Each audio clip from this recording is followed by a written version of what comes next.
नमस्कार दोस्तों, कैसे हैं आप सब। आशा करता हूं ठीक ही होंगे। आप सबका स्वागत है हमारे YouTube channel KS4 education point में।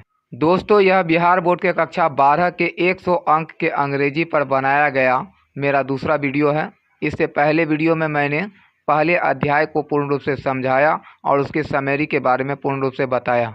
यदि अब तक आपने उस वीडियो को नहीं देखा तो चैनल के प्लेलिस्ट में जा कर के उस वीडियो को देख लें, ताकि आज पढ़ाए जाने वाले सभी प्रश्न और उत्तर आपको अच्छे से समझ आ जाए। यह वीडियो आर्ट्स, कॉमर्स और साइंस तीनों फैकल्टी के छात्रों के लिए बहुत उपयोगी है। यदि आप वर्ष 2022 में इंटर की फाइनल परीक्षा देने वाले हैं तो इस वीडियो को अंत तक ज़रूर देखें और समझने में कोई परेशानी हो तो मुझे कमेंट करें, मैं आपकी समस्याओं को हल करने का प्रयास करूँगा।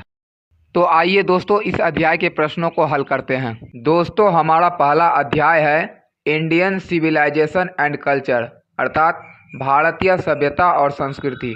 दोस्तों, यह एक निबंध है जिसे राष्ट्रपिता महात्मा गांधी जी ने लिखा था। इस निबंध का सबसे पहला प्रश्न है, what do you know about Gandhi ji, अर्थात आप गांधी जी के बारे में क्या जानते हैं। दोस्तों, वैसे तो गांधी जी के बारे में सभी को बहुत सारी जानकारियां प्राप्त है, लेकिन इस प्रश्न का उत्तर अध्याय में दिए गए कथन के आधार पर हमें देना है। Gandhi ji, popularly known as Bapu, was father of our nation. हमारे देश के राष्ट्रपिता गांधी जी बापू के रूप में लोकप्रिय हैं। He used truth and non violence as the chief weapons against the British rule of India. उन्होंने भारत में ब्रिटिश शासन के खिलाफ एक धारदार हथियार के रूप में सत्य और अहिंसा का प्रयोग किया। दोस्तों, राष्ट्रपिता महात्मा गांधी भारत में बापू के रूप में प्रसिद्ध थे।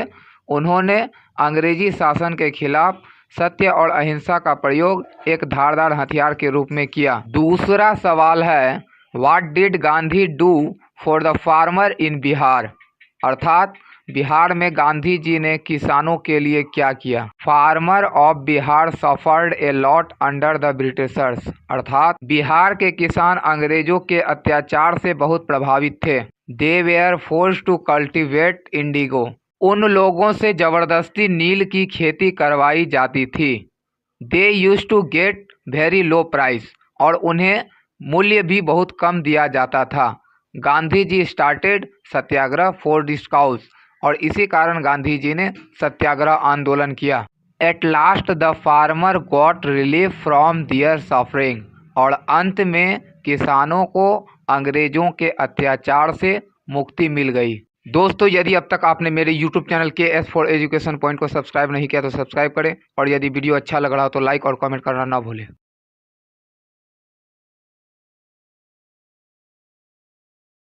तीसरा क्वेश्चन है, व्हाट अकॉर्डिंग, आधुनिक सभ्यता किस प्रकार की सभ्यता है। According to the author, the modern civilisation is worship of the material thing, it is also the worship of brute in us. It has no existence if it does not think at every of the triumph of material civilization. As such, the author has advised us to keep away from it at any cost. According to the author, the modern civilization is worship of the material thing. Worship अर्थात पूजा, material thing अर्थात सुख सुविधा की वस्तुएं, अर्थात हम कह सकते हैं आधुनिक सभ्यता सुख सुविधा की वस्तुओं की पूजा है। It is also worship of brute in earth, अर्थात आधुनिक सभ्यता हम लोगों के अंदर असभ्य भावनाओं को भी जन्म देती है। It has no existence, existence अर्थात अस्तित्व, इसका तब तक कोई अस्तित्व नहीं हो सकता है। If it does not think at every step of the triumph of material civilisation, triumph अर्थात विजय प्राप्त करना। जब तक व्यक्ति सभ्यता संस्कृति के प्रत्येक क्षेत्र में इन सुख सुविधा वाली वस्तुओं को अपने ऊपर हावी होने देता है, तब तक इस सभ्यता संस्कृति का कोई अपना अस्तित्व नहीं हो सकता है। As such the author has advise us to keep away from it at any cost, इस प्रकार लेखक ने हम लोगों को किसी भी शर्त पर इस तरह के मॉडर्न सिविलाइजेशन को छोड़ने की सलाह दे रहे हैं।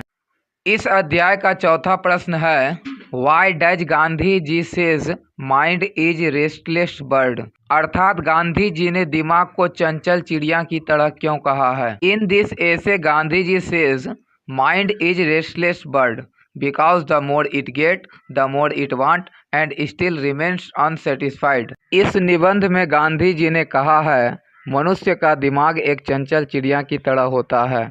जितना ज़्यादा ये प्राप्त करता है और उतना ज़्यादा इसकी इच्छा बढ़ती जाती है और इतना प्राप्त होने पर भी वो हमेशा असंतुष्ट रहता है। आवर नीड्स आर अनएंडिंग, अर्थात हमारी आवश्यकताएं अंतहीन है, इसे कभी पूरी नहीं की जा सकती है। इसीलिए गांधी जी ने कहा है, माइंड इज रेस्टलेस बर्ड। इस अध्याय का 5वां सवाल है, how is Indian civilisation different from European civilisation, अर्थात भारत की सभ्यता यूरोप की सभ्यता से किस प्रकार अलग है। There is basic different between Indian civilisation and European civilisation.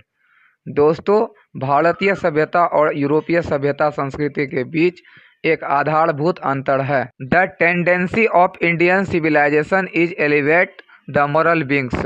Elevate अर्थात आदत, प्रवृत्ति। दोस्तों, भारतीय सभ्यता संस्कृति की आदत लोगों के नैतिक आचरण को बनाए रखने की है। Whereas the European civilization is propagates immorality, जबकि पश्चिमी सभ्यता अनैतिकता को ग्रहण करने की प्रवृत्ति रखती है।